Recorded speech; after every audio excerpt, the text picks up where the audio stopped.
from the deep depth of the asylum. This is J-Bomb and Putty Save the Planet!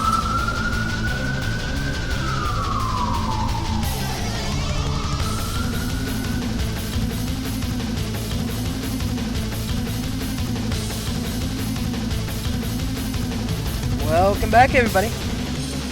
Welcome back. Welcome back to the show. J-Bomb, say hello. Hi. My buddy J-Bomb. It is J-Bomb and Putty. Save the planet. Woo. We're back. We are endorsed by Mountain Artist Democracy, official KJX3 podcast. Welcome back. What a crazy episode last week was. It was fun.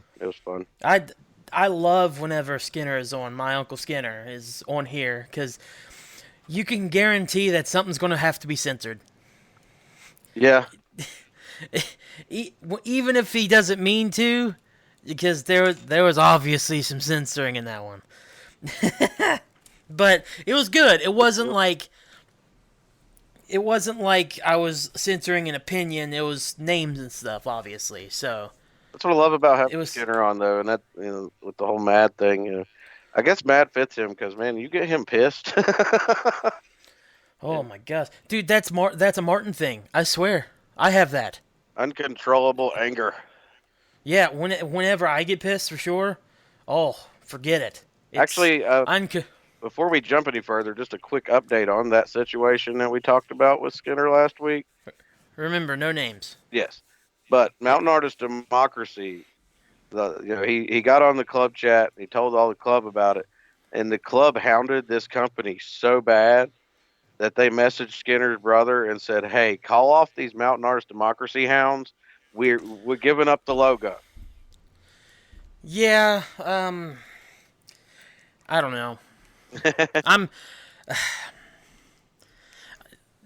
The call to arms thing is cool and all, but I don't know. You know what I mean?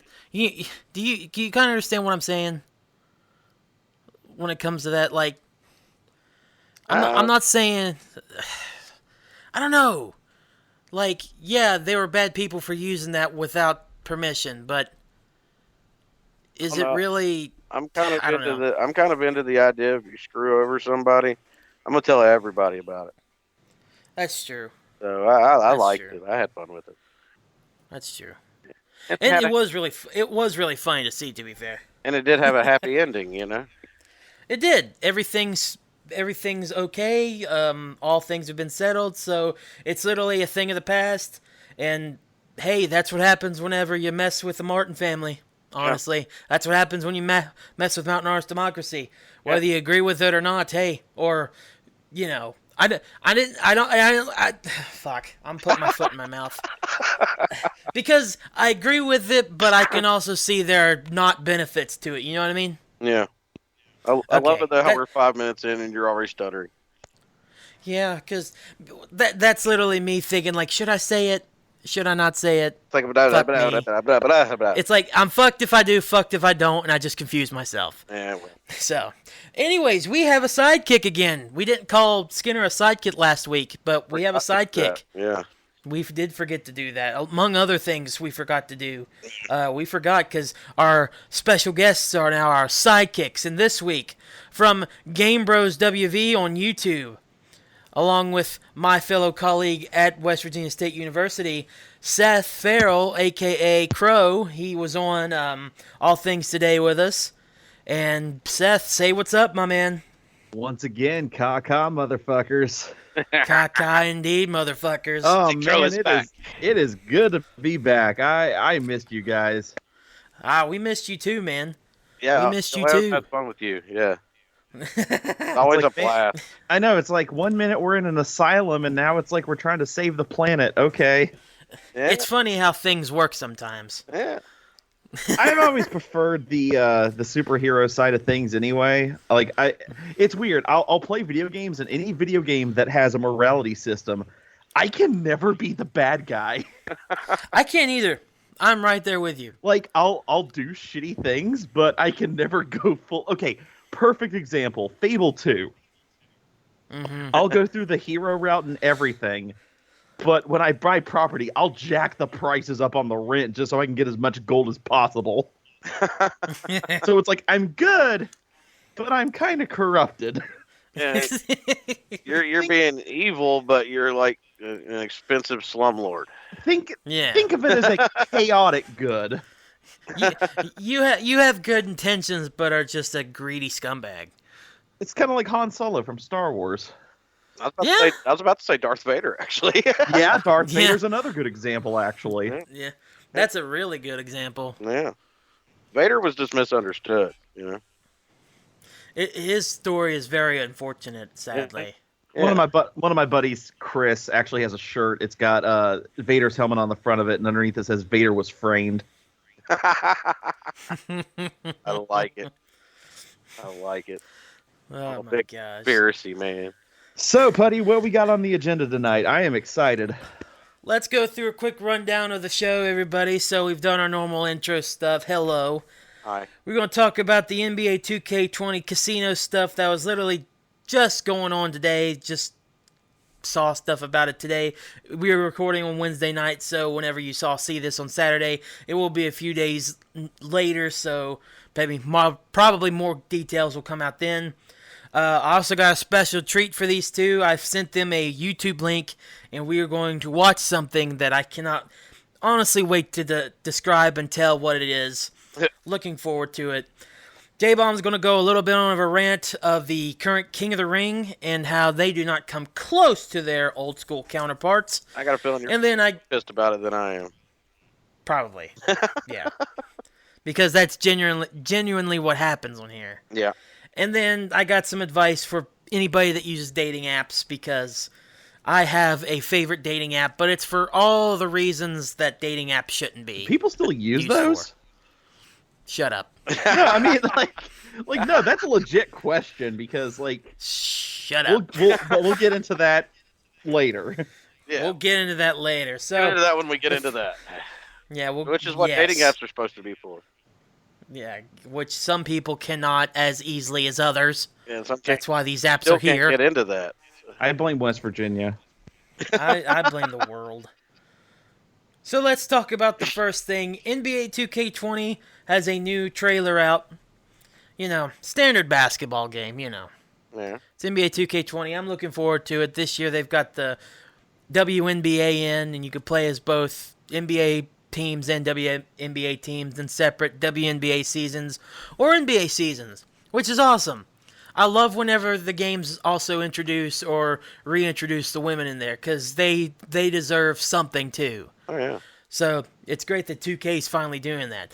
But when they do shit like this, literally having slot machines and games in there that look like Plinko from The Price is Right and everything, to just basically go towards monetizing stuff for card games and your My Team or whatever it's called, I get a little upset, because I want to support this game because I do generally like playing it.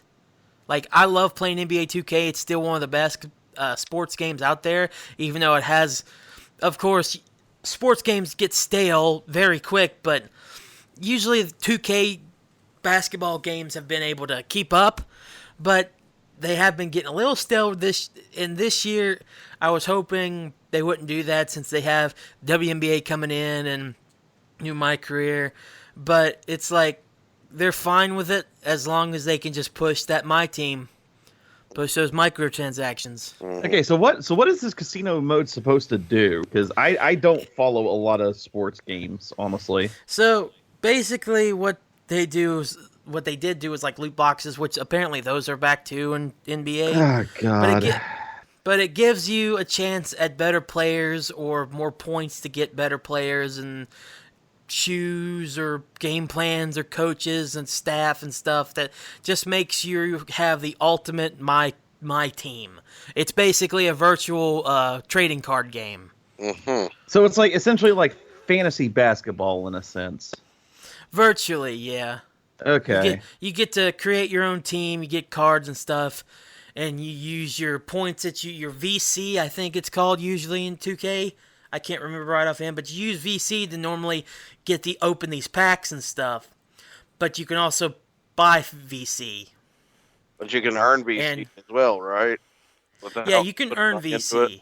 Okay. Yeah, you can earn it through playing games or playing the online mode or playing career mode and stuff.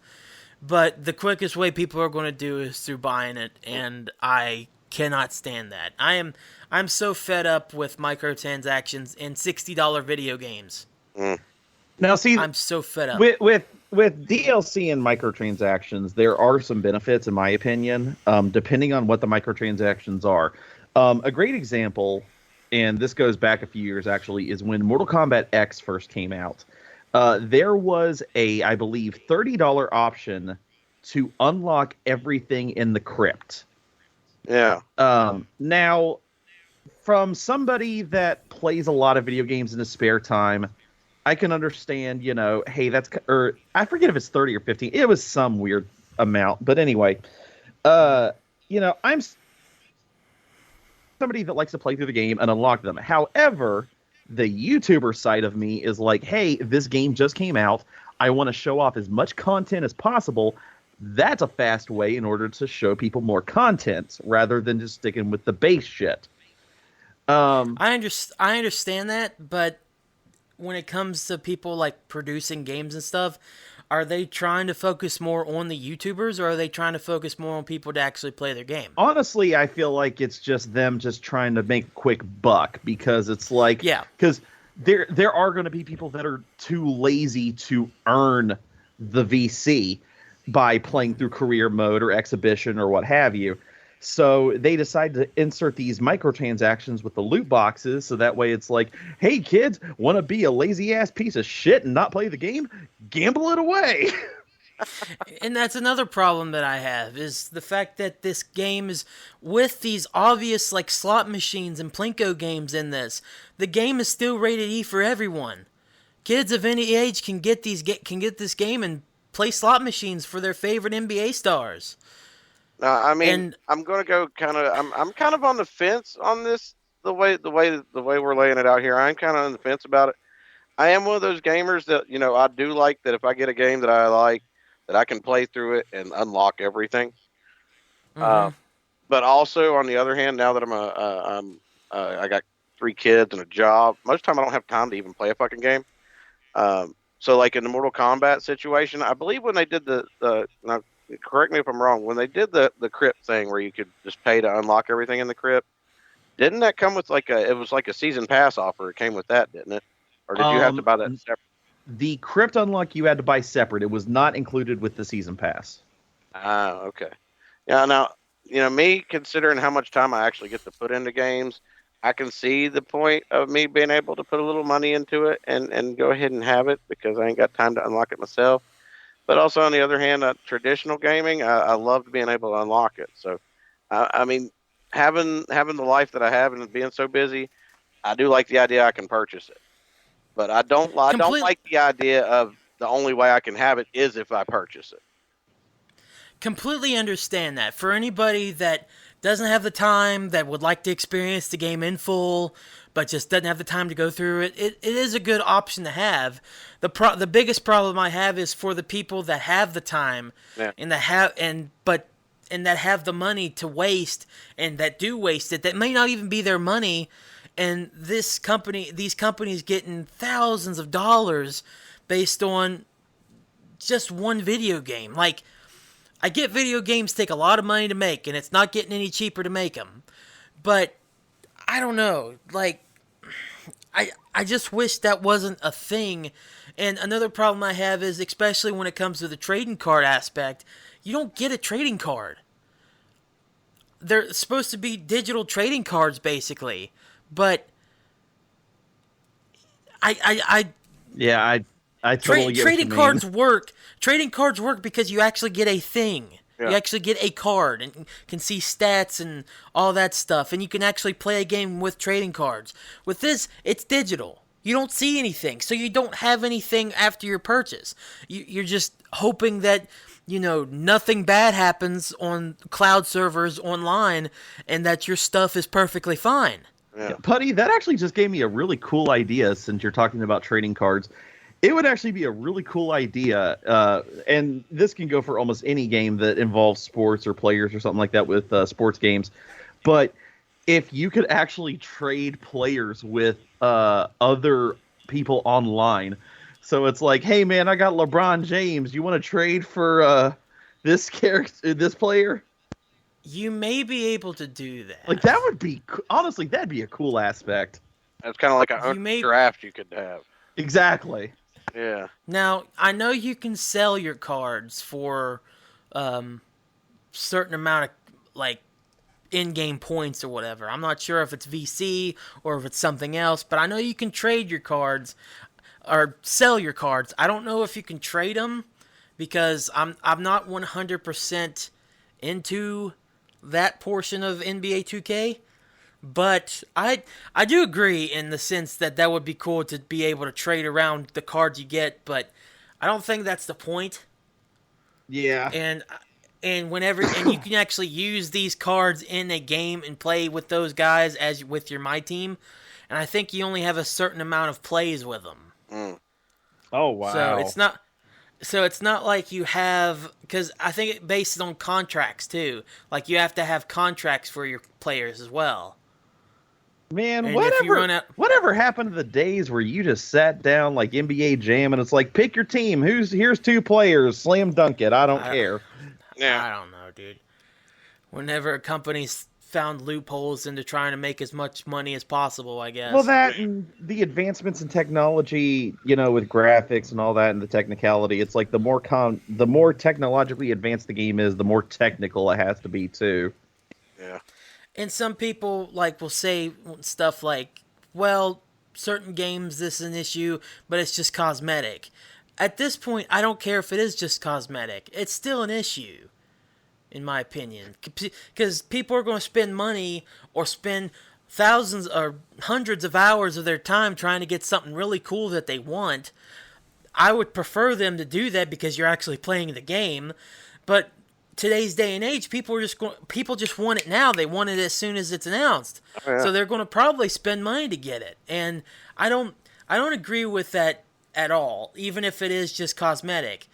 But people are going to do it, and it's just, I guess that's just the state of gaming we have to live in now, but I'm not happy with it. Yeah, I completely understand. Now, see, my thing is when it comes to stuff that's just cosmetic for the game, I honestly don't mind because that is technically optional. Yeah, the skin does look cool, but it does not enhance your gameplay, except for it looking aesthetically pleasing. What gets to me with microtransactions is when you have to spend money on items that you can't normally get in the game that allow players to do the, quote, pay-to-win strategy. A lot of mobile games do this kind of crap. Example. Mobile games are the worst. Yeah, really. But a good example, it's not the worst example, but just one that instantly comes to mind. Fallout 76. That's exactly the one I was thinking. There's a lot of cosmetic transactions that you can do by getting atoms, which is a special currency that you can get in the game to get certain items that like extra costumes, skins for your power armors, extra stuff that you can add to your camps. It's all purely cosmetic.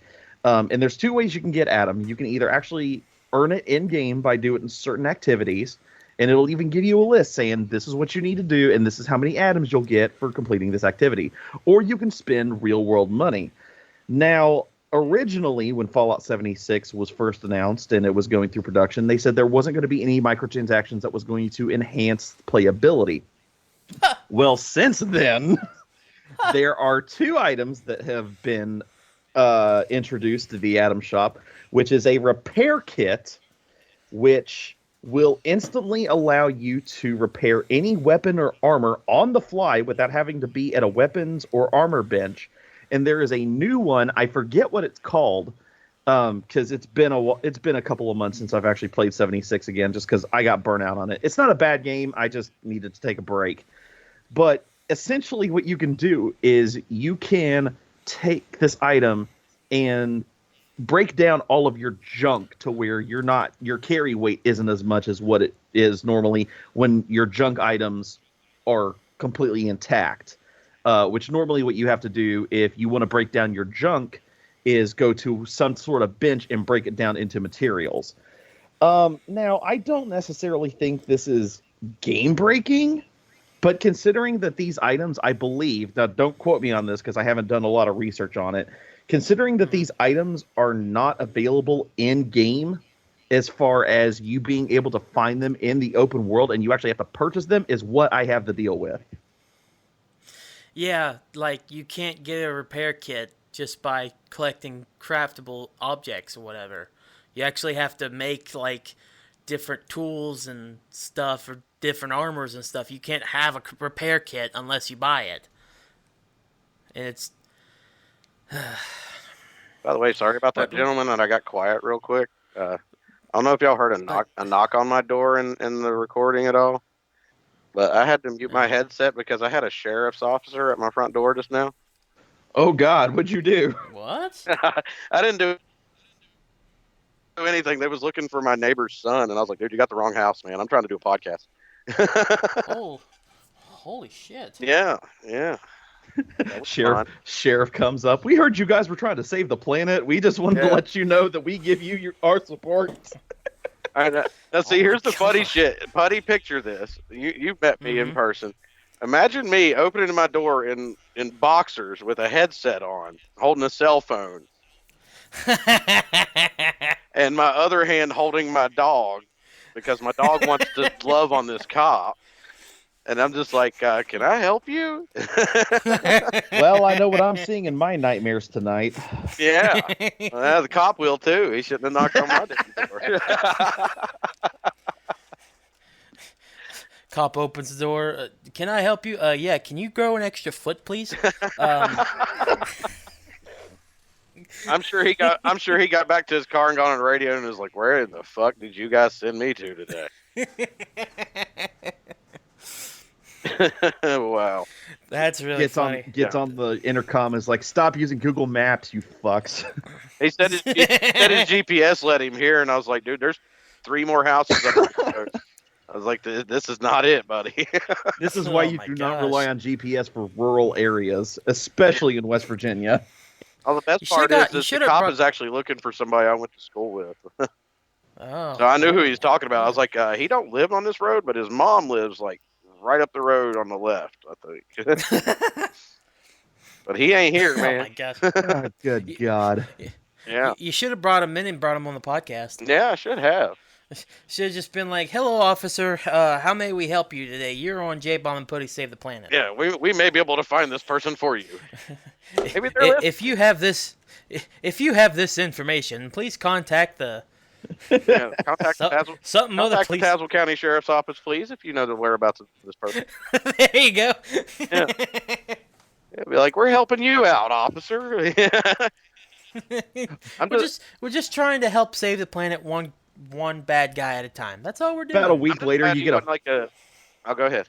I'd say about a week later, you get a phone call from the same sheriff. It's like, "Hey, Putty, just to let you know, we found him. Thanks, buddy." Yeah, we found. Yeah. Next week's episode. Yeah. But the thing that worries me worried me the most is I'm just happy he wasn't like a nervous kind of cop. You know, one of those jumpy ones. Oh, yeah. You know what kind of dog I own, right? I think you've told me. I own a 120-pound pit bull. Oh, fun. Holy shit. Now, granted, he's a giant baby. You know, my 2-year-old tortures him, but, you know, still opening the door, holding on to a collar for a 100-pound dog. You know, I'm glad I didn't get shot, you know? Yeah, not to mention the reputation that pit bulls have, which is bullshit. Yes, I agree. My pit bull is a huge baby. He's scared of. He's little tiny garter snakes and stuff. Like, they corner him up, and he hides in corners and shit, and whines because these little snakes are around him. What a baby! He's a huge baby. Tell that dog to become a dog and not a puppy. Yeah. He watches Indiana Jones, and he's like, "I understand you, Harrison Ford." Now, granted, he is Nice. only like 2.5, so he is still pretty much a puppy. He just don't look like a puppy.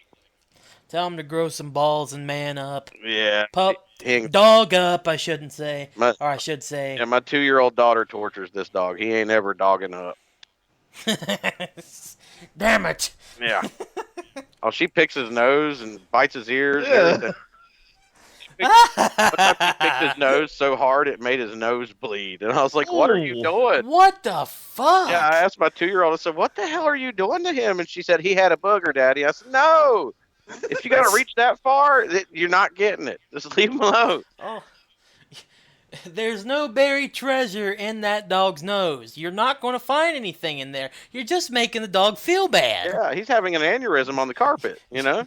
You're emasculating the dog and making him feel things he's going to remember 5 years down the line, and he just don't want to remember. If you didn't cause brain damage by shoving your fingers up his nose. I was literally getting ready to say, you're hitting brain, sweetheart. Stop it.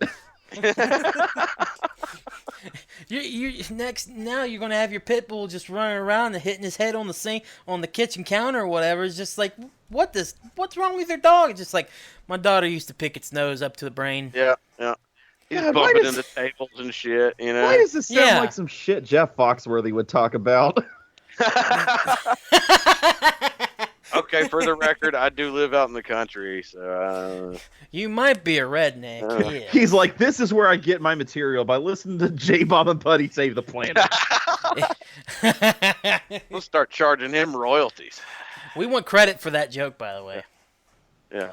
So, let's move on to my little surprise thing for you all. Putty, you got me scared, dude. I am. I'm terrified.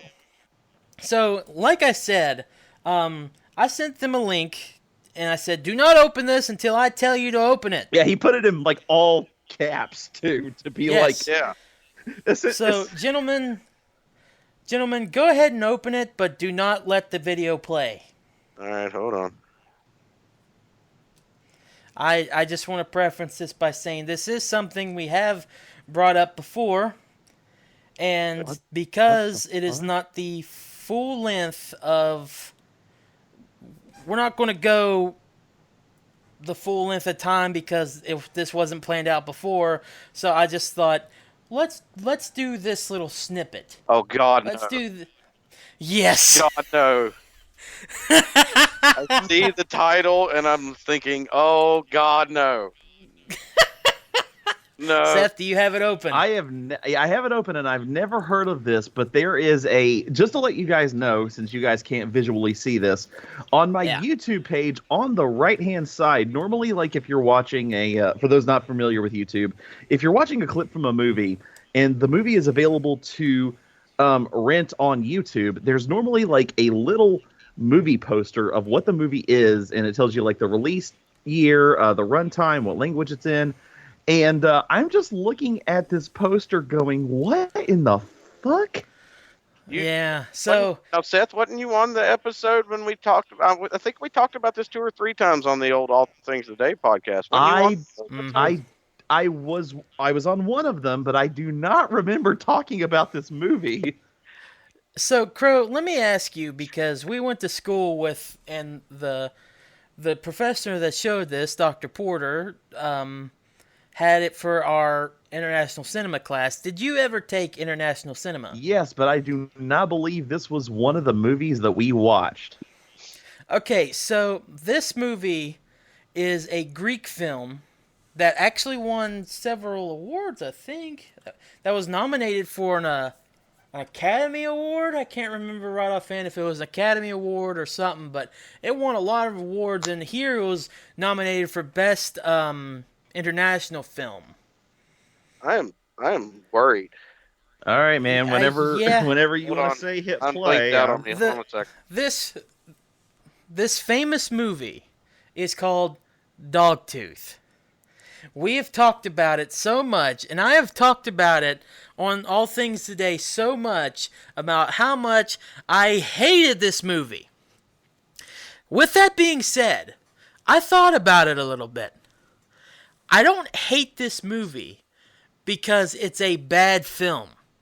I hate it because of the subject matter. Yeah.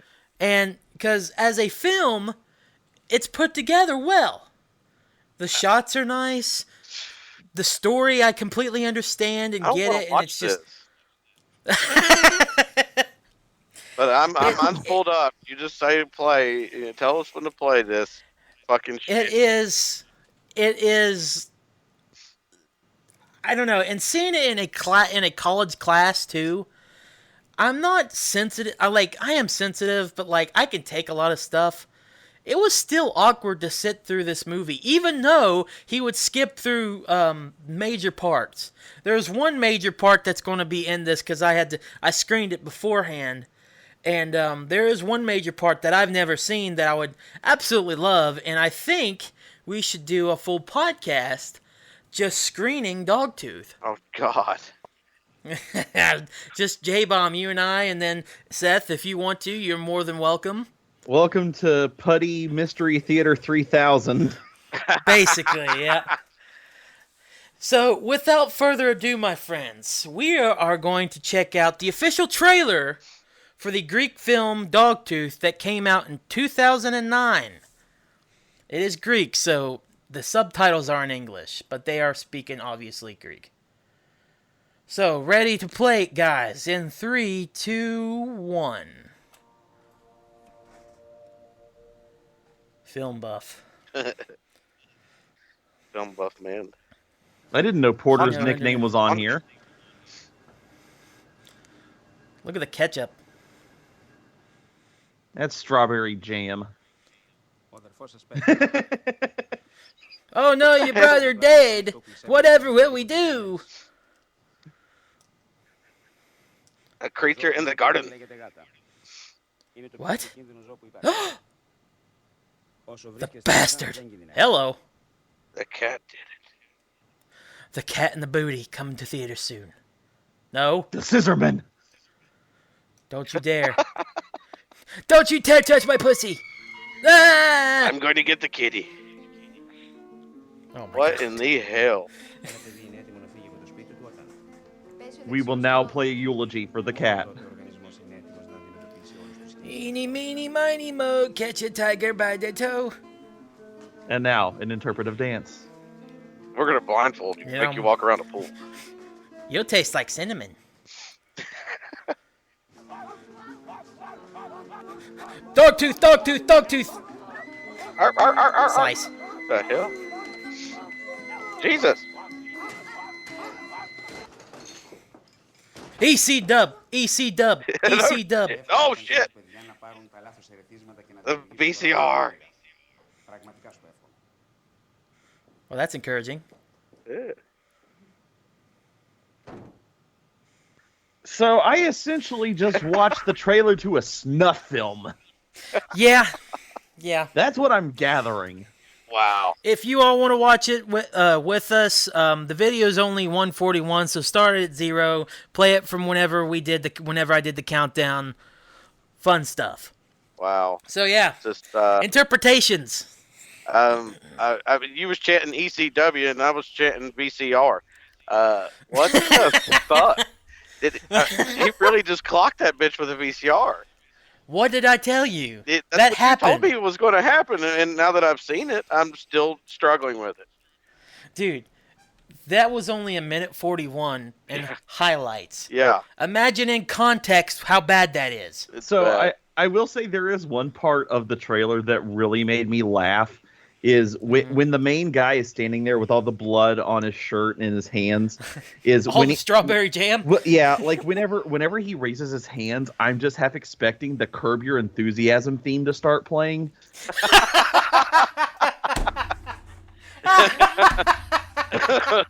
Like, oh my god, I want to make that a video now. I just want to take that one clip and then cut to black and then just start playing the end credits of Curb Your Enthusiasm and make that the video with no context. Oh no, the guy creeping across the backyard with the garden shears to That was funny as fuck. kill the kitty. You know, he Like looked petrified. legitimately, the cat looked like the most innocent cat you could possibly find out there. Yeah. Still looked like almost a kitten. And here comes this fucking guy with some garden shears trying to chop its little head off. Yeah. it's funny as fuck. I'm sorry. Cat looks like Like- he should be on one of those cat YouTube videos, sitting around playing with a ball of yarn, and everybody going, "Oh, On Animal Planet's too cute. Have you seen that? yeah." Or have you heard about Yeah, that? I've heard about it. That cat is that young. Yeah. And that looked like a cat that should not be in this film about to be murdered. Like, I can understand if this is an older cat, because I don't like cats, I'll be honest with you. You take that But- back. I mean, I'm not understand taking if it back. this is like a Pet Cemetery situation, where church is back and fucking people up, but Well, fucking normal cats are assholes. that's true. But little kittens are like, I don't know, they should not be treated, or even insinuated treating, because they're still kittens. And they still have a way of cuteness. They don't become assholes until they're later. And this poor little kitty was slaughtered for the sanctity of film.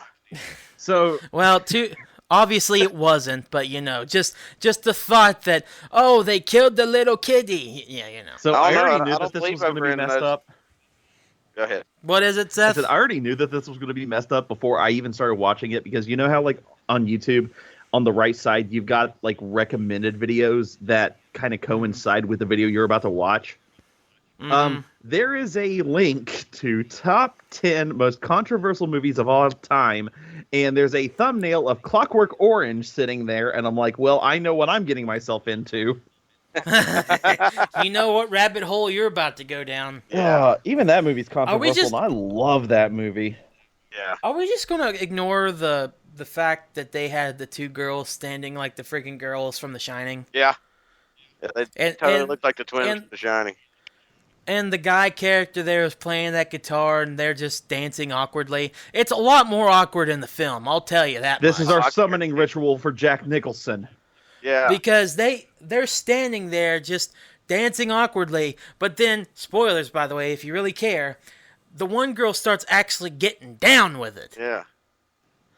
It like starts almost like, this is a very dated reference at this point, but pop, lock, and dropping it. Yeah. Shows how white I am, I think. I ain't gonna say shit. All work and no But- play make Jackie kill kitty cats. Basically, oh my god.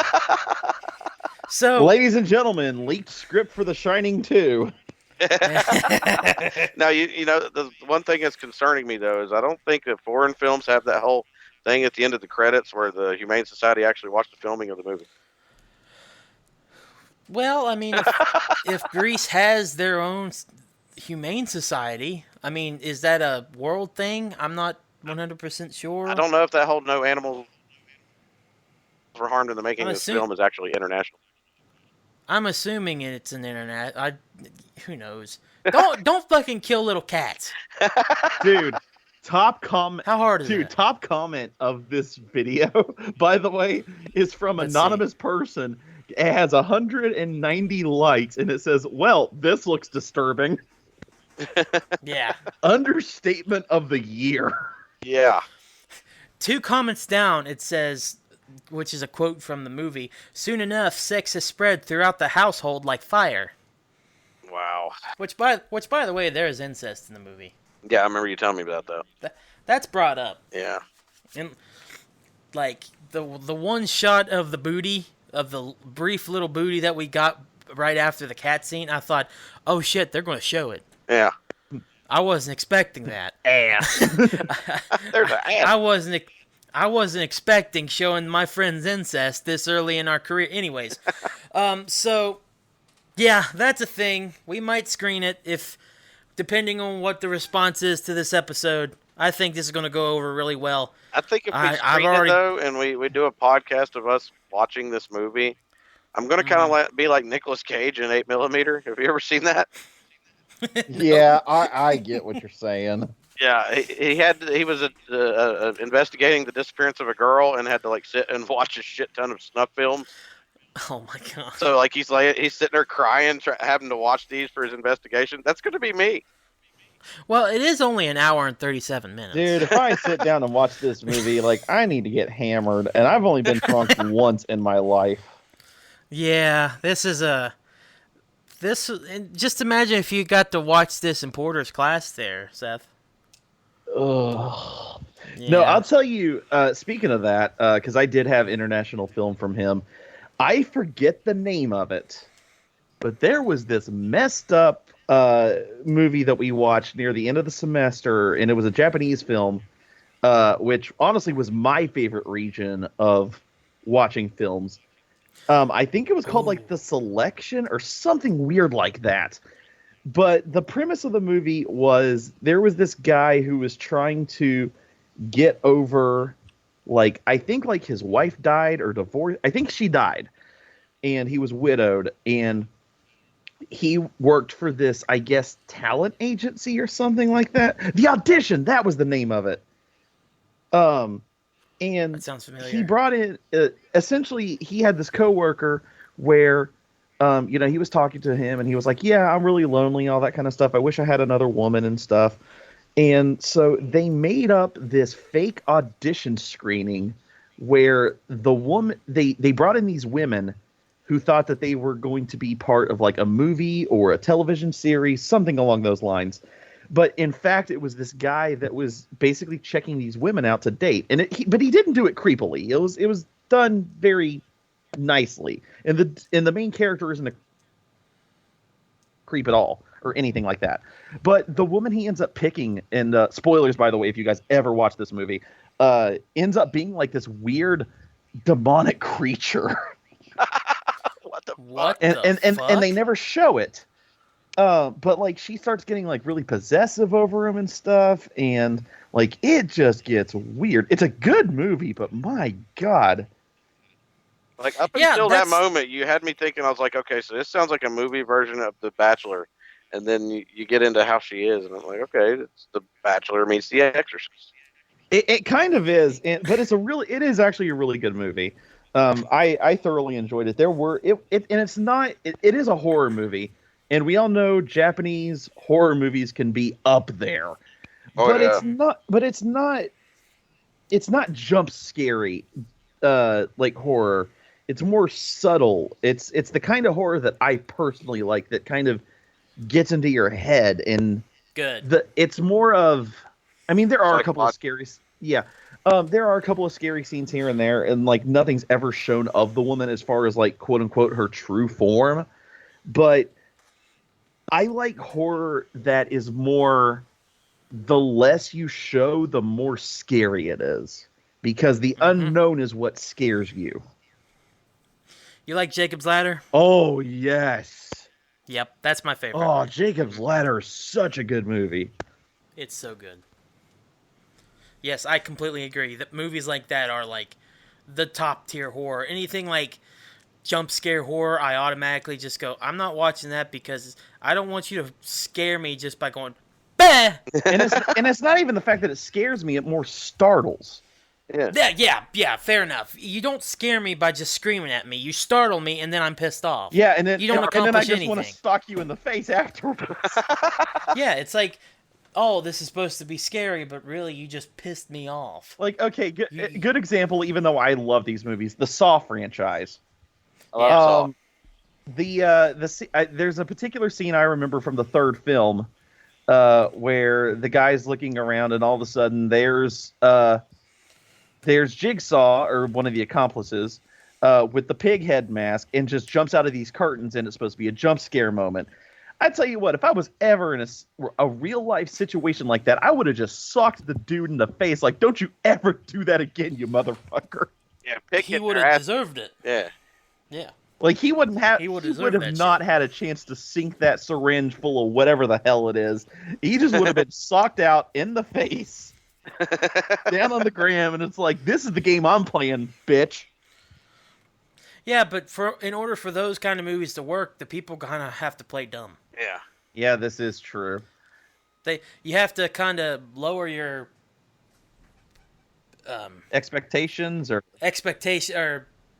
disbelief. Oh yeah, something like that. Suspension of disbelief. Suspend your disbelief in order to 100% go with the flow and go with what the movie's trying to say. Which I tell you what, a lot of cases it's fine, but you know. Anytime I'm watching horror movies, my suspension of disbelief always breaks whenever you have what horror people call the final girl or guy. who is the last person that supposedly beats the monstrosity or villain. The sole And- survivor. Yeah, the sole survivor. When they always start to trip and fall, it happens in every Yeah. damn chase scene, and it's like, listen, I know you're startled, but I know you have the basic coordination of a human being too. There- Seth, they've been through a lot, man. Come There on. are not that many damn holes in the ground unless you're in West Virginia and you're running on the freeway. I mean, come on. Don't you know every horror movie takes place in West Virginia? Come on. There's potholes everywhere. I mean, Silent Hill did. You Dude, you gotta think speaking I of about that- thought, Groundhog I thought it took place in stuff, man. Pennsylvania. No, in the first Silent Hill movie, which honestly, yeah, it's not that great, but it's a nice cheap thrill in my opinion. In the movie, it is actually said to be in West Virginia, in a fake county called Toluca County. I've actually had people ask me out of state, where is this place? And I say, no, man. Silent Hill isn't based around anything. Like, they just use that for the movie. You want to go to a real place that's got some real horror elements, you go to Point Pleasant up to Mothman. Yeah. Yeah.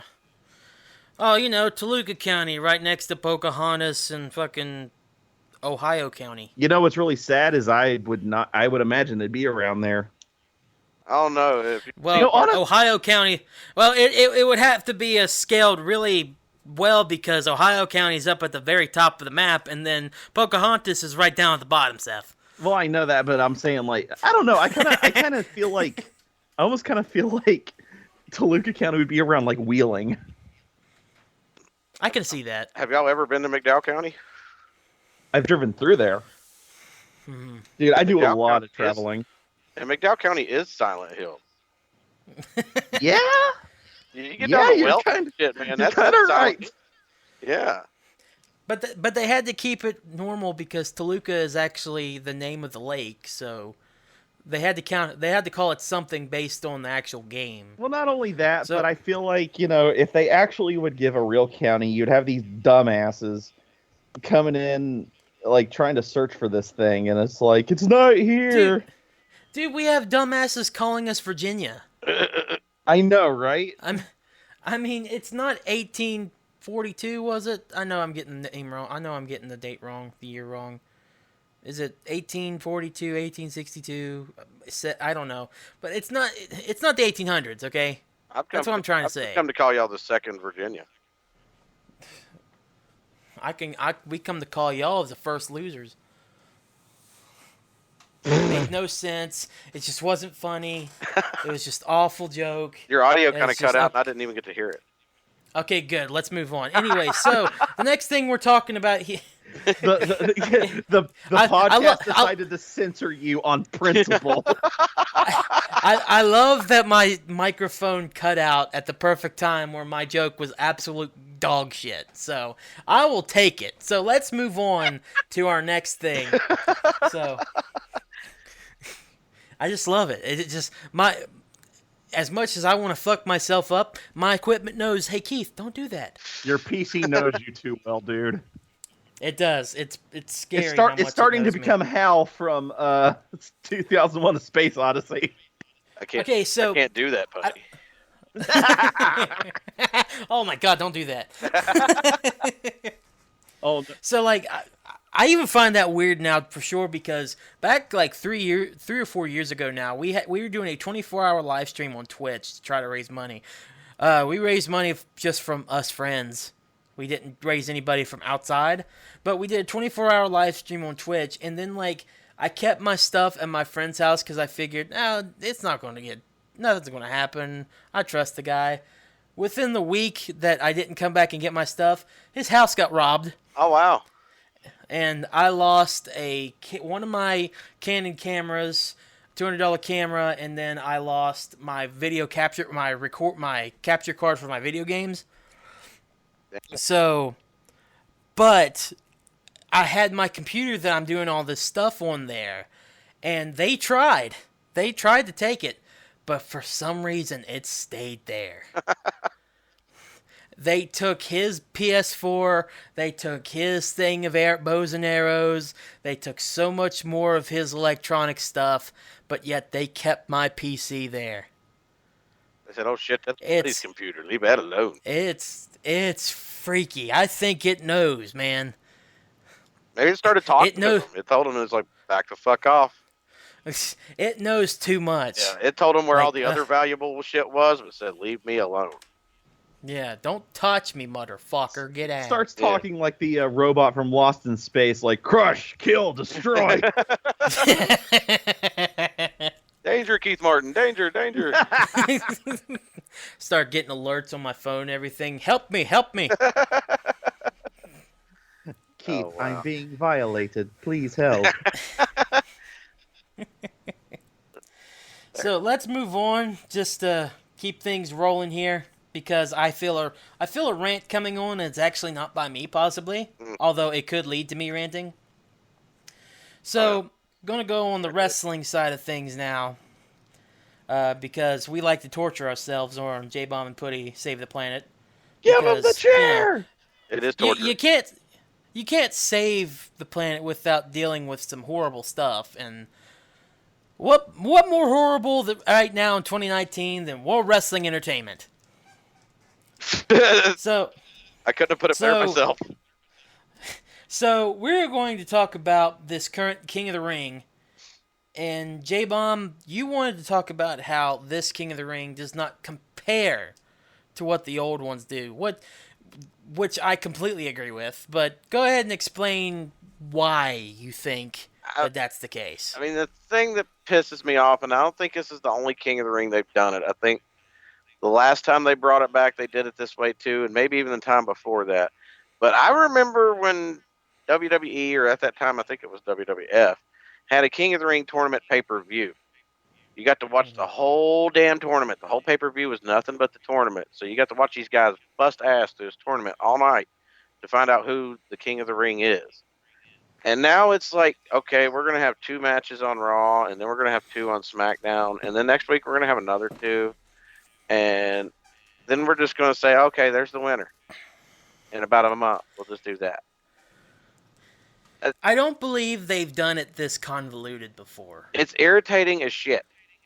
Because I like the fact that, this big-time, heel character, this big-time face character has, fought through 3 or 4 guys, throughout the night to get to the final one, and everybody's just cheering and shit, and they busted their ass to get there. Now it's like, okay, you're going to have one match like you do every week. And you'll become King of the Ring at the end of it. It's really lame.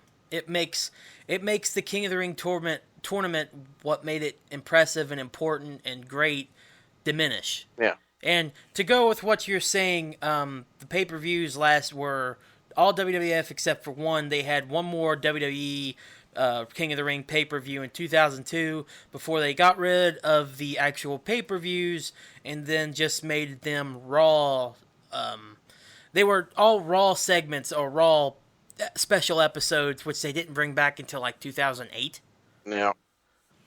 So and even on them, they at least had the tournament all throughout the show. Yeah. And then like they finally brought one as a WWE Network special. I think Wade Barrett won, of all people. I do remember that.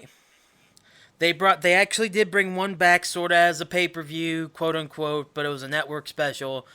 And then they've just had the ones that are just based on Raw. I don't remember them ever doing a King of the Ring tournament where the King of the Ring is not the same fucking day. Yeah. And that's just them having matches.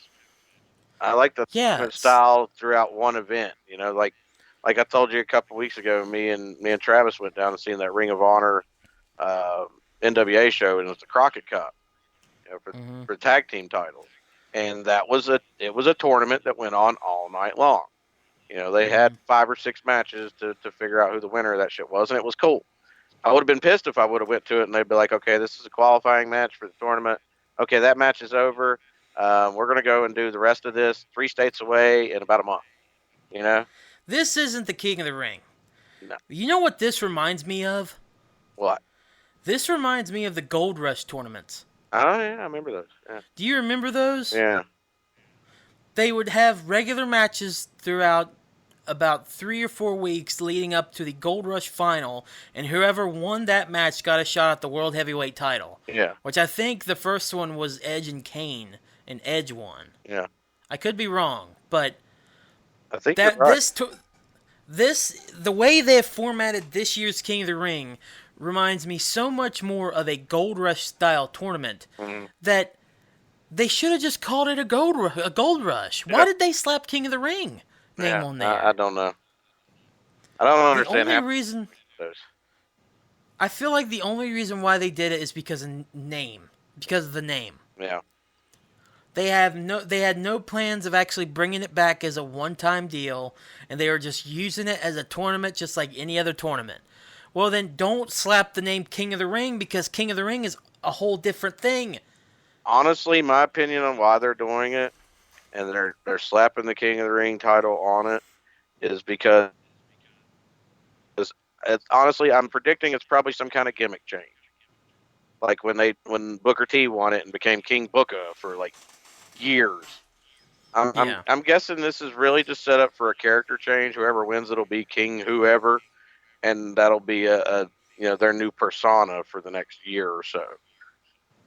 I could honestly see this is definitely more so of a ratings grab though.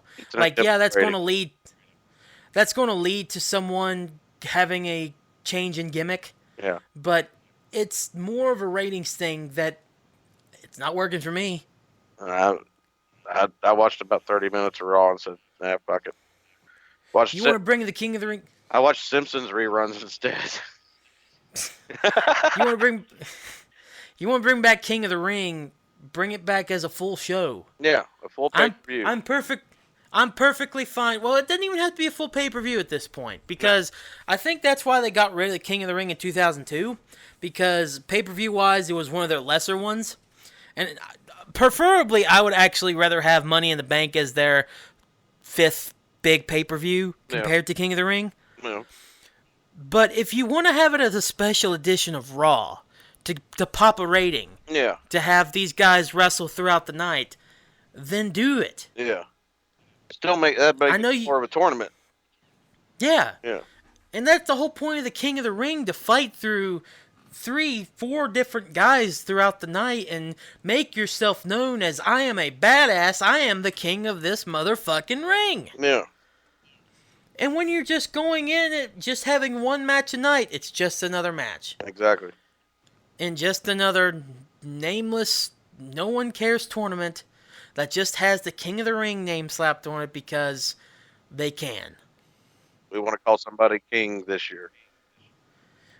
Would the Royal Rumble be anything special if it was just like if everyone came out at once? Yeah. And it was just another battle royal? No.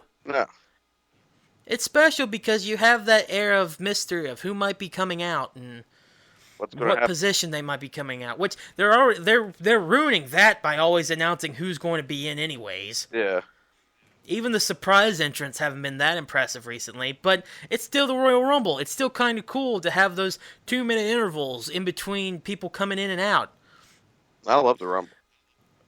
I love the Rumble too. And, I do like the King of the Ring concept of just being a big old tournament, but this is not the way to do it. I don't want to spend a month watching this tournament.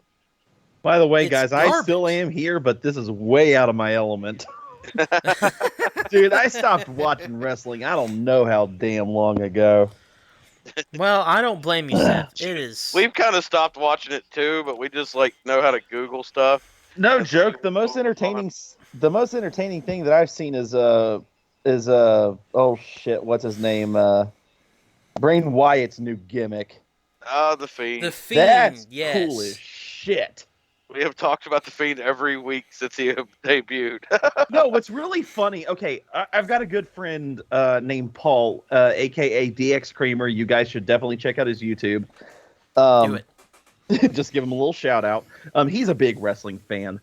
And him and I were talking about it when the gimmick was first introduced as far as the Fireflies Funhouse. Doing the whole Mr. Rogers skit and all that. And about 2 weeks go by after it first airs and they're showing some more stuff. And I told Paul, I said, how much you want to bet that at the end of this whole shtick that he's going to come up with like the most fucked up looking thing and that's going to be his new persona. And then when the Fiend got introduced, he was like, I hate you. Oh, I don't know if you got to catch last week's episode, but I actually brought up that mask that he's wearing was actually created by Tom Savini. Oh, nice. Yeah. Yeah. They got the man himself to do that thing. Yeah. I'll tell you what pissed me off was they had the clip of his first actual entrance holding this, what I like to call the paper mache head lantern. And then there were so many people complaining about it, saying like, oh, it's too scary. It looks like a severed head and blah, blah, blah. And then WWE decided to take off, like, I think it was like 15 to 20 seconds, not showing the head anymore. And it's like they were disturbed by that. And I'm like, have you seen the mask? Yeah. And the face is all cut up on the mask, but you're worried about this head that has a light coming out of the mouth. That doesn't even look realistic. That's why WWE can never be TV-14 again. If that scares kids, if that scares people, just imagine blood on a normal basis. Not even on TV, but just like a normal basis from highlights and stuff.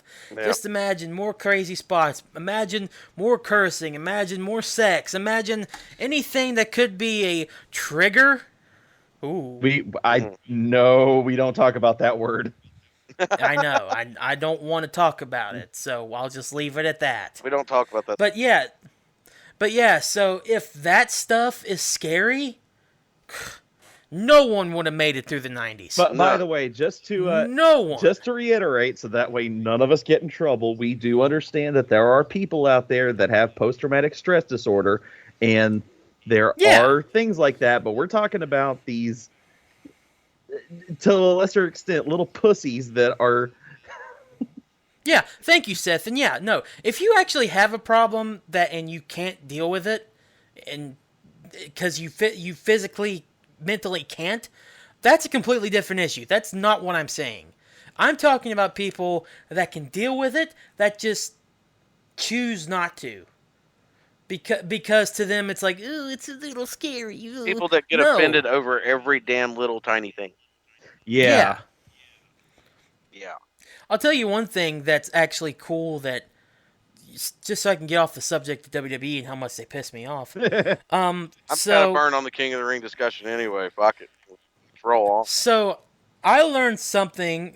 Can't go into too much detail, but one of the things that came out of something that I learned about AEW. So apparently Brandy Rhodes, Cody Rhodes' wife, is a big supporter of person trying to push this thing of having sensory rooms at shows. Y'all know what sensory rooms are? Isn't it essentially kind of like the quote-unquote like safe room, so to speak? Yeah. Okay. Well, with that being said, it's not like a safe room as in like, oh, I'm upset by the show. It's for people with autism that if they're getting too riled up and they can't handle it, they can go in this room and it has calming lights and calming sounds and stuff that you can like touch and feel that's really soft and smooth and everything to help you calm down and still watch the show. Mm-hmm. That's actually, that's a really good idea. I like that. And they're taking this idea and putting it, bringing it to all their shows. They're actually going to be one of the first people to actually do this on a regular basis through their shows. So another A+ tip of the hat to AEW for that. When I learned about this, thinking outside the box. I absolutely applaud them for that. That's actually really cool of them. Yeah. I'm a huge fan that they are doing that because it's not autism awareness, and that's what a friend of mine was talking about. It's not autism awareness because people are aware of people that have autism. It's autism, it's acceptance. And I think that's a huge step into showing that you're accepted, but you're not. But it's also not like a thing where they're trying to differentiate them. Yeah. It's just trying to help them. Yeah, Yeah. exactly. It's more of an inclusion thing. It's kind of like, yes, we understand there are people out there that have these mental disabilities. So if something like this happens, we actually have an area that you can go to and relax and feel better while still enjoying the show. Yeah. It's really cool to hear about that, and I would love to actually, of course, not stay there. That's not a place made for me. But I would like to see just the space they would have, and just be like, "This is freaking great. I'm glad that you have this." It's a way to compliment them accommodate for sure. fans that have special needs. Exactly. Yes. And that's a big thing, and WWE definitely doesn't do anything like that. I don't think they'd even want to fork up the money to do something like that. Yeah. So I'm really happy that AEW at least is putting their one step forward and doing something like that. It gives me a huge, a huge liking for them outside of the wrestlers and outside of anything that's not wrestling related. Yeah. I mean, Just human. It's a genuinely cool move. Yeah. meanwhile, And Vince more- McMahon is up there going like, "I'm Scrooge McDuck up for this bitch. Look at this money pile." Yeah. Basically. Vince wouldn't put in wheelchair ramps. He's just happy that all the places have them. Yeah. Yeah. Which is sad because, okay, so I don't really know, but is the guy that owns AEW richer or as rich as Vince McMahon? You know what? I can do a loaded. quick Google search. He is loaded. Yeah. He is very loaded because he owns the Jacksonville Jaguars. Yeah. So He's there's a loaded. possibility that he does, and he can afford as much as Vince is. I don't know if if he's the same way as Vince. I know, people say billionaires always are greedy and don't care, but I don't know. I know his. Okay, I don't know his exact net worth. Net worth, but I know he's got lots and lots of money. Lots and lots of money that we will never see in our lifetime. Okay, so Combined. so the owner of AEW, his name is let me see here. Says What Google is his search. name? It's You hard have to the Google pronounce. search. It's like it's It's hard to pronounce. Shahid Khan or something like that. Yeah, something like that. We'll work with it. Okay, the very top article, didn't even have to click a link on it. It says, by comparison, Vince McMahon, the majority owner of WWE, is worth $3.1 million, good for number 237 on the Forbes 400 list. In other words, Khan is richer than McMahon, though it does not say by how much. Mm-hmm. Wow, I thought he was worth billions. Let me see. No, it was Vince is worth 3.1 billion. That's with a B. Okay. As in Okay, that makes more bitch, like sense. Vince McMahon is. Did I say that? Air fire. So yeah, the guy, the Jacksonville Jaguar owner, is a tad bit richer than he is. So Yeah. I don't know. I was making a point, but I don't remember the point now. Well, now the point is. The point he's is Vince got more McMahon's money a than bitch. Vince. The point is now he's got more money than Vince, but he has more heart than Vince to be able to allow that company to put in rooms like that for people that need it. It seems like it. Yeah. I mean, more power to AEW. I really do hope they get something and get stuff going and really making these changes, and Yeah. I'm rooting for them. Can't wait till they come to Charleston in October. It's a big deal. All I can say is Kenny Omega mic drop. Kenny Omega. I'm sorry. Kenny Omega. I follow I don't watch a lot of wrestling, but I followed Kenny Omega for a little bit when he was still doing New Japan stuff. And just seeing his video game gimmicks, I'm like, I love this guy. Oh yeah. Omega's a huge gamer, dude. I mean, for Yeah, God's big time. sakes, he's done references to Final Fantasy, Sword Art Online.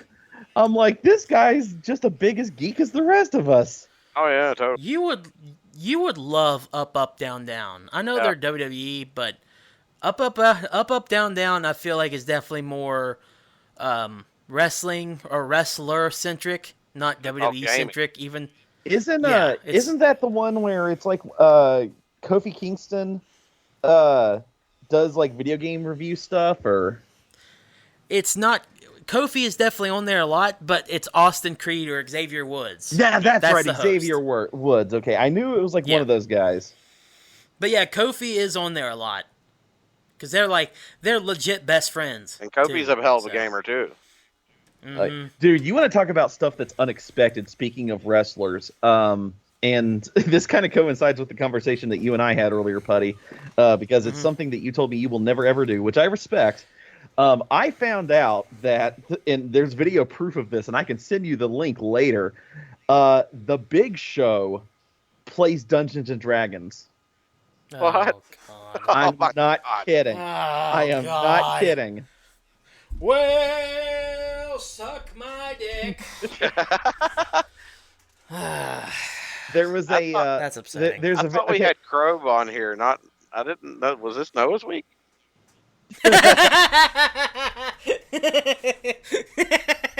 That's funny. but yeah, Putty and I, like, this past week, like, I've been okay. It's not a big secret. I love Dungeons and Dragons. I'm a big nerd like that, and I don't give a damn what anybody says. And Putty's like, Loser. Putty, you're damn right I am. You're Putty's a like, loser. that's one thing I will never ever get into. Dude, I'm But, the biggest dork you might ever see, but I can't. There's no way I can play Dungeons and Dragons. No way. Mostly because I don't have the patience, and secondly because I don't like people that much. Yeah. I'm kidding. Okay, I'm sort of kidding. It's like, I like certain people. I like certain people. Yeah. I can't really legitimately like sit there with a group of people and play a game like that, especially if it's people that I don't know or I barely know, and I could just sitting there like I couldn't even play it like with Noah. Honestly, I couldn't. Like, of course he's my cousin and everything, but I couldn't play it. No way. No, I understand. No. It's definitely not for everybody because there's a Fucking lot of factors that go into it. But me being somebody that likes acting and voice acting and actually getting into character and that kind of stuff, it's like right up my alley. But I understand. So There's cool elements to it. Like, that's a really cool element, but like I did like watching Big Bang Theory when they would play Dungeons and Dragons. You ever seen any of those episodes? oh yeah. Like Wolowitz would do like Christopher Walken impersonations when he was like pretending to be a character and stuff. That was funny. Plus, I'm not a huge fantasy guy. Like, I've never finished Skyrim just because I don't like the setting. Fair enough. It's just not a. That's not a thing. I don't want to watch Lord of the Rings. Now I will say Don't there really are care. there are certain campaigns in Dungeons and Dragons that can go in different directions, and it doesn't have to necessarily be in the fantasy realm. Because I've seen D&D games that can be in the Star Wars universe. I've seen them that can be like in an old Western type of universe. So it doesn't necessarily have to stick with. I mean, yeah, it's called Dungeons and Dragons, so the first thing you're going to think is like medieval fantasy, but it doesn't necessarily have to stay in that realm. Uh-huh. That's fair. I just don't have any interest, honestly. Yeah, I understand, dude. It's not for everybody. I can try, like, if you set up a game and had it set up and didn't tell me, and you brought me to somewhere and it was all set up, and you said, "Come hither, play, if thou wretched Now, see, wench." we don't I get into it that much. I mean, we don't. I mean, yeah, we talk in character, but we don't use that old English bullshit. Well, okay, what I'm saying is if you set it up and I didn't know, and you asked me to play with it set up and everything, I think I would say no, but it'd be a lot easier for you to convince me to play, to at least try it. See, like, 'Cause if I was ever in that but- situation, I wouldn't do that to you because I'm not that big of a prick. I know, but at the same time, it's like, I'm not going to say no if it's already in front of me. Right. And you know that I'm going to say no if I have the option, because it's just not something I'm interested in. So if Right. I'm See, just saying, if that was the type of situation. Sorry. If No, it you're was good. ever in that type of situation, I would be like, hey, there's a D&D game going on. I'm not going to say that you have to play, or if you don't want to, I understand, but at least, would you be interested in at least watching? Then okay, that's a fair thing to say, and I might actually take up that offer as long as it's going on at the time. Right. See, I'm very weird when it comes to stuff like that, obviously, and but yeah, I might actually say yes. It just depends on what I'm doing, and honestly, if I can talk myself into it. Because I have to really talk myself into certain things. And that sounds like one of them I'd have to really think for a minute. But the more we talk about it, the more I slowly start talking myself into being like, fuck it, let's do it. Yeah. I will say that there's a lot of intimidation when it comes to Dungeons and Dragons, because I've watched a lot of videos of people that have played Dungeons and Dragons and people that you wouldn't think would even touch this game. I mean, people once again, like I said, The Big Show. Vin Diesel is a This blows my well-known mind. player. Vin Diesel? Yeah, Vin Diesel plays. The hell? Yeah, J-Bomb, did you hear that? no I heard joke. that. This is a 100% bona fide fact. I am not making this up. Dominic Toretto fucking plays Dungeons and Dragons. Yep. Riddick kills aliens and slays dragons. Yep. Okay. But like Okay. I said, people that you would not think just play this game. A perfect example. Okay, so there's a show that I watch on Twitch and YouTube called Critical Role, where it's a bunch of voice actors that play this game. People like Matt Mercer, Travis Willingham, Laura Bailey, Liam O'Brien. For people that are big into voice acting. Shouts out. Travis Willingham. To give people a little backstory, he was the voice of Roy Mustang for Full Metal Alchemist. Dude's a big old dude. Like, he lifts. Like, you would think the first time you see this guy, it's like, man, this guy couldn't play Dungeons and Dragons, and he was terrified the very first time he ever played, because it was kind of the fact of there were a couple of benefactors that went into it. One of them was like, man, I don't want to be seen playing like this nerdy ass game, because when you think Dungeons and Dragons, your first instinct is, when you think of the people that play it, their first thought is nerd. Well, I obviously don't give a shit about that, but there's this other Yeah, I there's understand. other but, things. But Buddy, did you know that Paul Heyman plays D&D? Stop it. I just made that up. Okay, good. you know what? I'm gonna look that up now. Hang on. That would be so fucking funny. Could you imagine Paul Heyman playing Dungeons and Dragons? It would be great. D motherfucking D! I don't know. That was an awful Paul Heyman impression. Oh, by that's the way. interesting. It doesn't say that he did, and I highly doubt he does. But somebody on Reddit just they put a thing on there saying that they made a wrestling themed D&D one shot. Oh god. Oh, that would actually be kind of cool. Oh god, J-Bomb, we're gonna have to play it. Like I said, guys, you can do a lot of shit with Dungeons and Dragons. It doesn't have to be fantasy themed, but regardless, that's a topic for another episode, I believe. Even though we've already talked about it for 15, 20 minutes probably. Do we want to try out a wrestling themed Dungeons and Dragons? Because now you've hit on something that I like. I mean, honestly, you've already talked about us doing a screening of Dogtooth. I would rather play a wrestling Dungeons and Dragons than do that. Oh my! All right, so to get out of the Dogtooth screening, we'll play I tell you eventually. what. If you guys are serious about this, I'm gonna talk to my buddy Ray, because I've never DM'd. I've never been the dungeon master before. Even though I would love to, I will talk to Ray and get some tips from him. And if you guys are serious about this, I will run a wrestling themed one shot for you guys. God. God. All right, All right. I'll do it, but you know how earlier when we was talking about the dogtooth screening, you said you'd have to be drunk for that? Yeah. As I've told Putty, I don't drink on like weekdays now. You know, I kind of just drink on the weekends.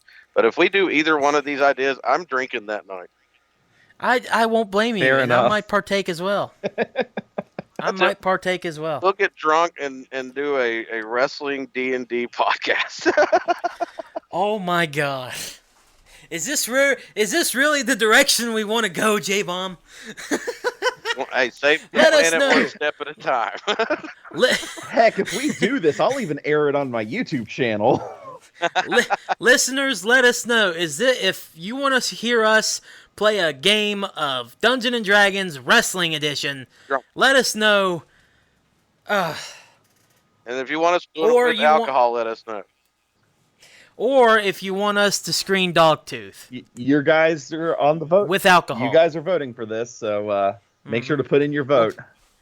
Or if you want to Because- vote for both, then I suggest if they want both, we'll give J-Bomb, don't do that. You're killing us. Don't do that. I feel like they get one vote. one You either vote. get- One. You either get the Dogtooth screening or the wrestling-themed D&D game. Yep. Yeah, we'll And- add some competition to it. Yeah, let's do that. And Whichever just- wins, we'll do And it. just to reiterate, if we do the wrestling-themed D&D, it's going to be a one-shot. It's not going to be a continuous campaign. Mm-hmm. I was gonna say I can't do continuous campaigns. God. No, Can I just be champion and get over with? this would just be a one-shot. Thank God. All right, yeah, I'd be down to do it. No, pay attention throughout the week. I'll set up the poll, and anybody that's interested in voting, I will definitely share it. I hope that you two would share it as well. Oh, yeah. yeah, definitely. Get as many votes as possible, and then we will not do it next week. Actually, let me see. I'd say at least give it about 2 or 3 weeks for people to vote. Yeah, that give way- them time to vote. That way, also, if they decide they want the D&D game, I have enough time to talk to Ray to understand what the fuck I'm doing. Yeah. Give him time to prepare. So let's set it, because I would like to go ahead and have a tentative scheduled date. We already have Jedi spoilers. We have Jedi coming on the show next week. Yes. We're going to take a little bit of a break with just J-Bomb and I doing the show on the next 2 weeks after that. How about the September 28th? I'm down. I'm down. So about I'm down for a that. little over a month, That sounds or a little under a month, I should that say. sounds good to me because that'll be right before a couple of weeks before SabasiCon, so that works for me. Sounds good. So, if you're listening to this right now, just pay attention to the KJX3 Facebook page and make sure to vote whether you want it to be either J-Bomb and Putty playing a game of D&D Wrestling Edition or screening the Greek movie Dogtooth. By the way, guys, you're welcome. Oh my God. I'm- What have we done? Honestly, I'm terrified of either one, so it's going to be fun. So everybody, thank you thank you all so much for listening to the show. Appreciate Seth for coming on tonight. And I basically just talking wrecked to- your shit tonight. Oh, no. Well, you might wreck our shit in about a month, but Hey, right now, hey, we're like I good. said, I'm chaotic good, so That's true. You can find Seth mostly at Game Bros WV on YouTube. Is that the same name as your Facebook? yes. Okay, so just to give a little plug in, which Yeah. shameless plug in, I don't give a damn. ahead. For those that are unfamiliar with me, even though I've been on the show before, I am Seth Farrell. I also go by Krow Murder 15. I run a YouTube channel called Game Bros WV. We do a Let's Play show called Game Bros that has episodes every Monday through Friday that air 11 a.m. Eastern Standard Time. We also do we're starting to do more live streams now, also on YouTube. We try to do one at least once a month. If we're able to, we also try to do a charity to go along with it. The last one that we did was going to donations for prevention and care for the Amazon forest fires that have been happening over the past few weeks. Very awesome stuff. Very And if you guys want to follow us, there's also we have the YouTube. We also have a Facebook and Twitter page, which literally, I'm not gonna lie, we don't do a lot with it. It literally just posts the links to episodes. But those are also Game Bros WV. Along with the channel, along with the Let's Play show, I also do a bi-weekly vlog just to let you guys know what's going on in my personal life. I also do top 10 countdowns, which actually I'm supposed to be working on one for next month, and I've just been a lazy ass motherfucker. I'm not gonna lie. I have the list ready. I just haven't written the script for it yet. Come on, Seth. It's okay. This is I don't know if I talked about this on the episode of Convlog or not. So this might be a sneak preview on J Bomb and Buddy Save the Planet. My next top 10 countdown is kind of controversial because it is top 10 overrated games. Now the only problem with this is that I have a rule with my top 10s. I had to have played the game. So unfortunately, as much as I despise it, Fortnite cannot be on this list.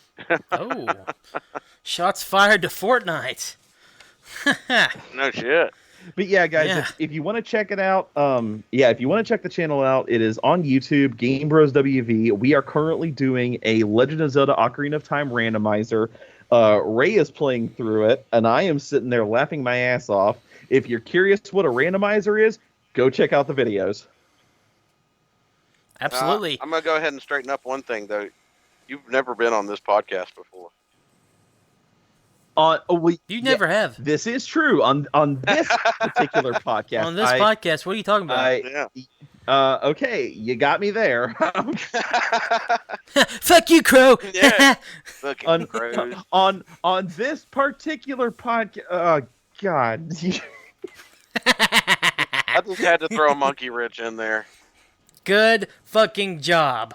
Yeah, I know. I'm good at that shit. I gotta be all prim and proper because this is the name of a new podcast, and it's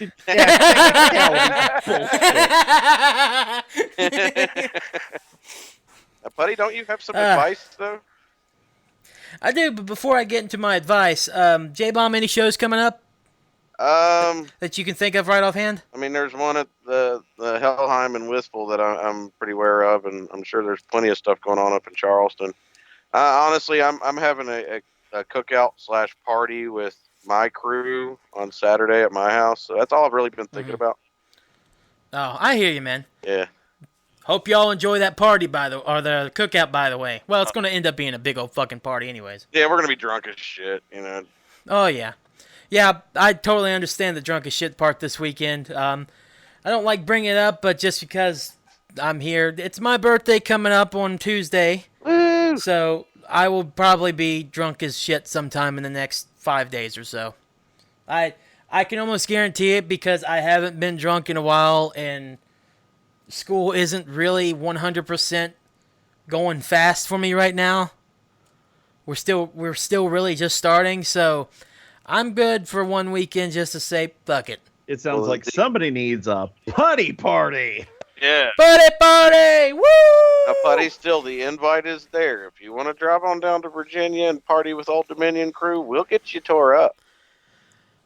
Listen, if I had the gas money to do so, I might take you up on that offer. Guess who doesn't have the money to do so? There is like 3 toll booths, and it is a bit of a drive. Fuck that noise. I'm sorry, J-Bomb. Maybe one day in the future, but not this weekend. We'll think about you while we're getting drunk. How's that? Thank you. Take a shot for me. We'll do. I'll take 2. Like you just see this, you just get this picture on your phone, and it's just J-Bomb and his whole crew just giving you the bird with one hand and a beer in the other, saying, I want that. saying, wish you were here. Yeah. I want that. It won't be a beer, though. If We'll all be holding up a shot. Fair If enough. you want one, if I can ask for one thing for my birthday, J-Bomb, I want that fucking picture. I will get you that picture. Good. Old Dominion crew will get you that picture. I cannot wait until this weekend to see that picture, and I will post it up on KJX3, so make sure there's nothing other than a bunch of birds. Bunch of birds and alcohol and crazy-ass people from Virginia. Sounds good to me, man. I love it. I'm already excited. Sweet. We will do Best birthday gift ever. that. So yes, before we go, like J-Bomb said, I do have some advice. I am going to sound like a bit of a hypocrite, which is nothing new. I'm pretty sure I'm a hypocrite with a lot of stuff I do in my life. But the advice portion to try to save people here in this lovely planet we call Earth, don't use dating apps. Just don't use them. Don't just. Okay, Don't so fucking I know use 'em. there's a lot of benefit to using dating apps. Trust me, I know. I'm there. You don't go out that much. You want to talk to girls or guys, depending on what your sexual preference is. Doesn't matter to me. And you just want to try to find someone local, depending on whether you want to hook up with them, talk to them for a while, actually get a serious relationship going. Don't do it. Just don't even. I mean, there's a lot of personal information that already gets thrown around everywhere. Just, you don't need to give another side it. It's fine. But the reason why I bring this up is because I have tried many.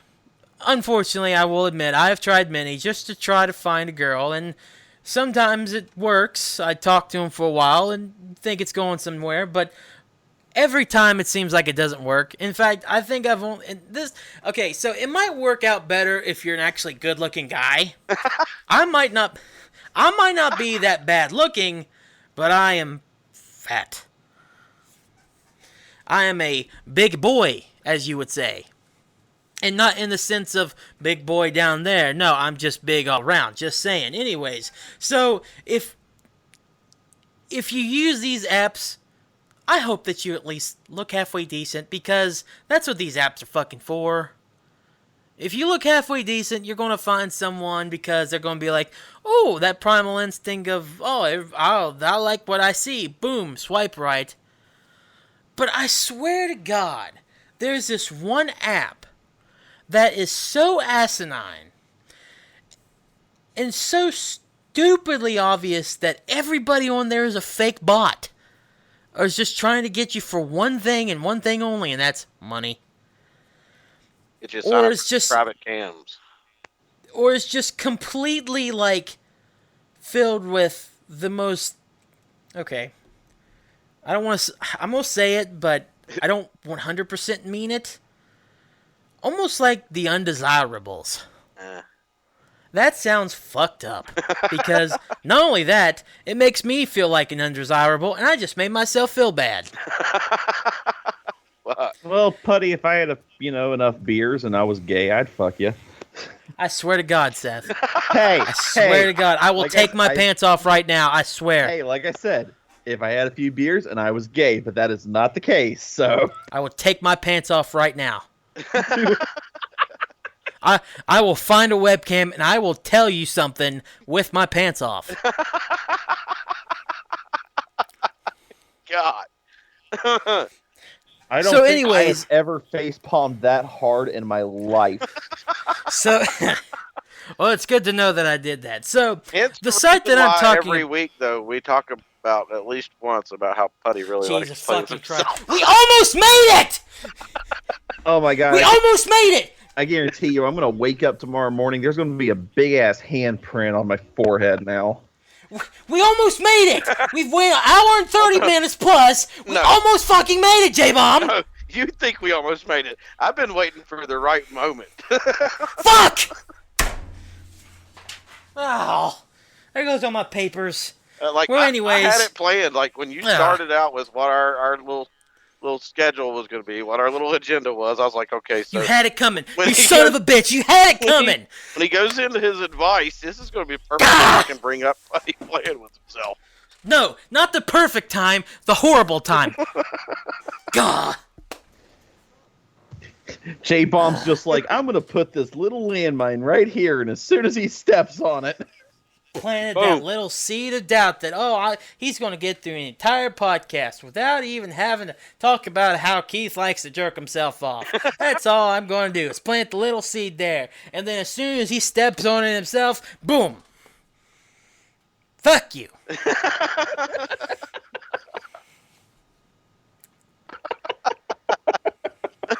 Oh God. I got tears in my eyes now. That was So, like I was saying,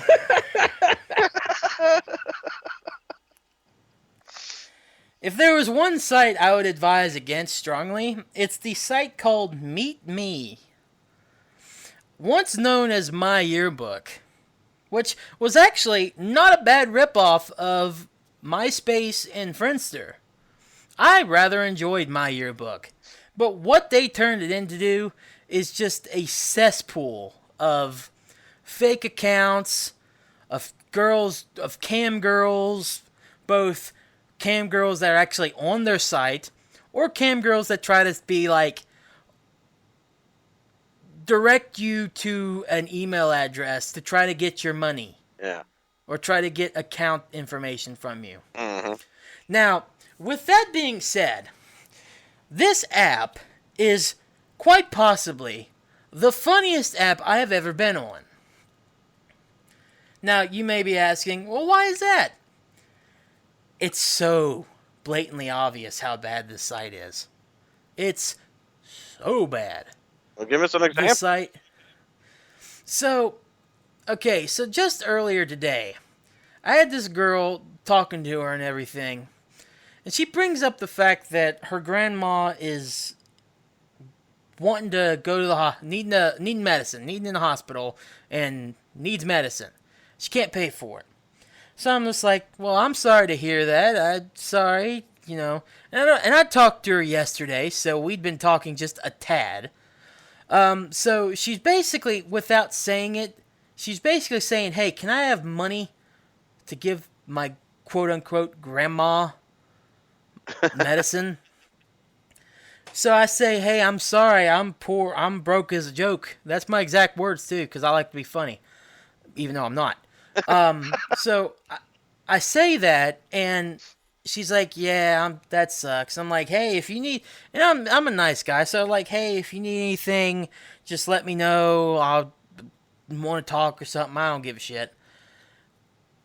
I then look, and she has blocked me. Or you have to be friends with her in order to talk to her. I'm just like, well, that's weird. You were just open to talk to anybody not even 5 minutes ago. It's like, oh, you have such pretty hair. What's your credit card number? Basically. Like, I've had multiple girls, multiple bots, I should say, just say hi.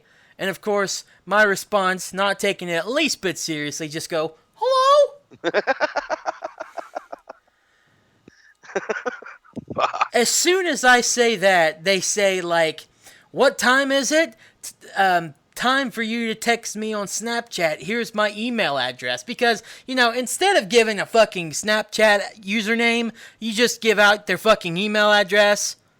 So, they can spam you. Yeah. So, of course, every time I see the what time is it, I always go, so it's not Adventure Time? I always messes that back because it's funny to me. I'm sorry, hearing about that kind of BS, it's like them just looking for money. The first thing that pops in my head is just, she get my money when I Every time I heard you say what time is it, I just want to go, game time.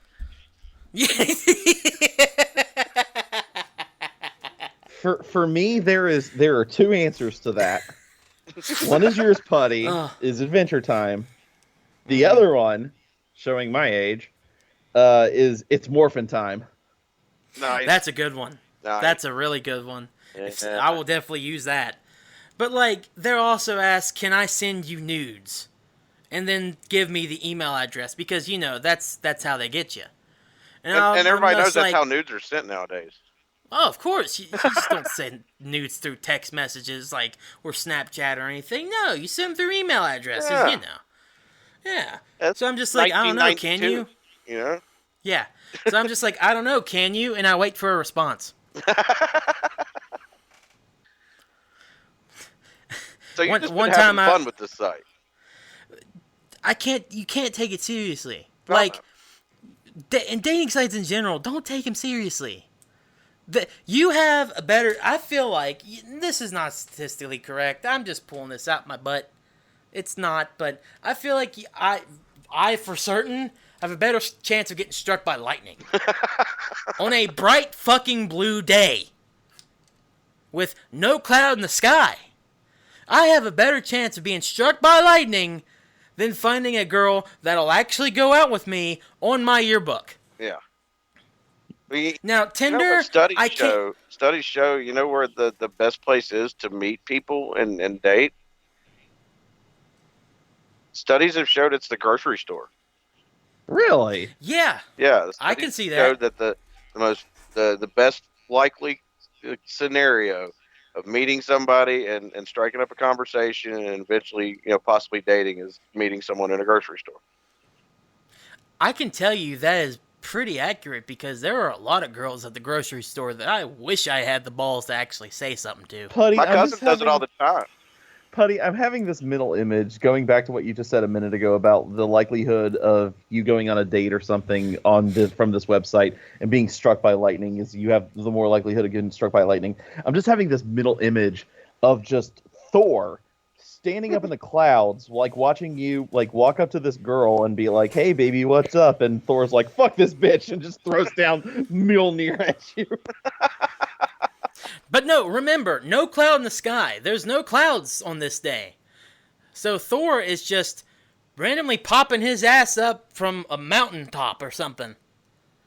Because there's no cloud in the sky. That's what I'm saying. That's the joke here. I don't know why I thought of that. That just shows where my mind goes sometimes because it's all kinds of fucked up in here.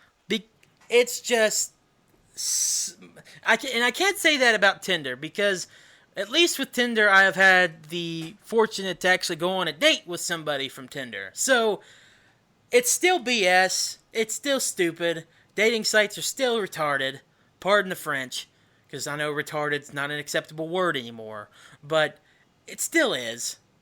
They're not good, but I'm going to continue to be a hypocrite, and I'm going to continue to use these apps because fuck my life, and fuck going to actual bars and talking to real people.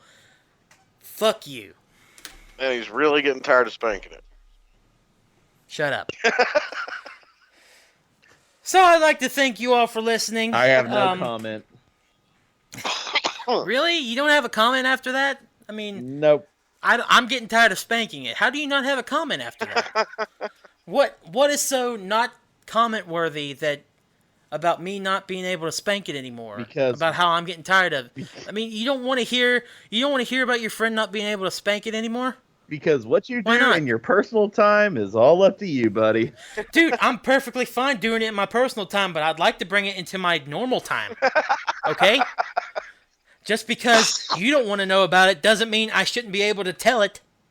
Fair point. I mean, this is part of your podcast, so you can do whatever the hell you want. So that's fucking enough. Who am I to judge? I'm fucking done with this bit. Thank you all so much for listening. Appreciate you so much. This was a great episode. Been a great couple of episodes back doing this. I cannot wait to see what the poll results are. Actually, I can, because both just sound awful. I'm going to be very patient waiting on those results. Make sure to keep in touch on the KJX3 Facebook page. September 28th is whenever we'll tentatively, easy for me to say, schedule this. And remember, our sidekick next week is Jedi.